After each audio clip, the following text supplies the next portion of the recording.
In an earlier age, it was believed that every plant and animal species had been specifically created in the service of humanity.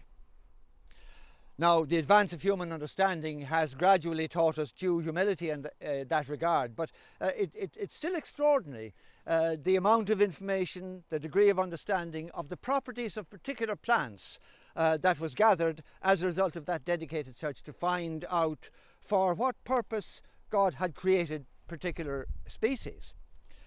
So, for every ailment, there were plants which the trial and error of centuries-long experimentation had shown to be of greater or lesser effectiveness, particularly when combined with faith on the part of the patient.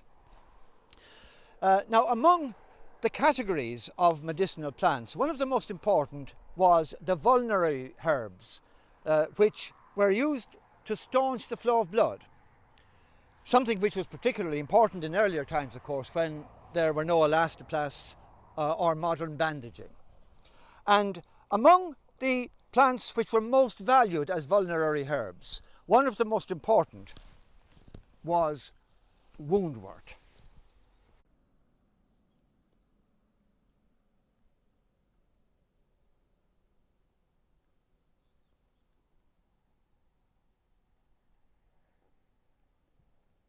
Casual inspection might easily mistake these flowers for orchids, and the reason for that is that they belong to the same blossom class.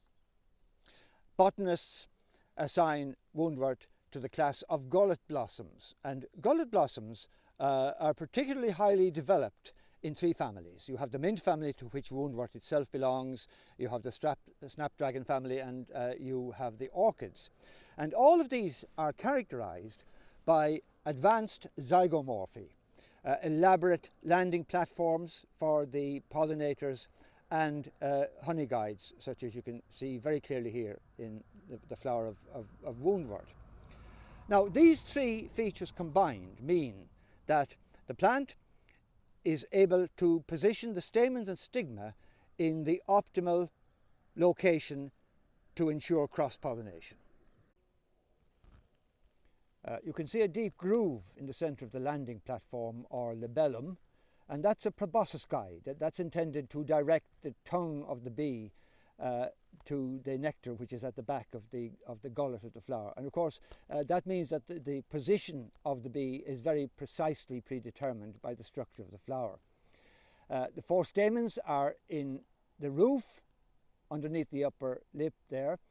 They mature in pairs, 2 by 2, and then a little later that the stigma itself bifurcates, it's forked, and that's then ready to receive pollen from other plants.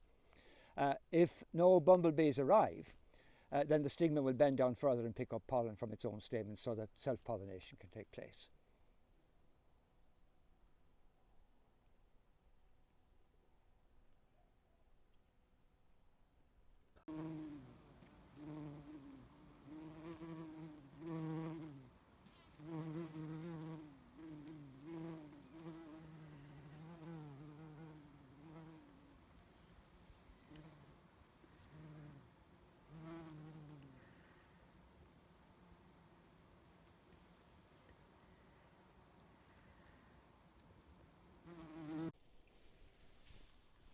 Although it grows readily from seed, woundwort spreads very effectively by means of its underground runners, which at the end of the season, the tips of the runners swell to produce finger-thick elliptical tubers, which are very nutritious and can be eaten raw or cooked.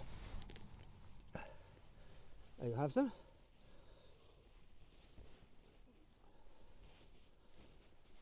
And they have a mild, nutty flavour.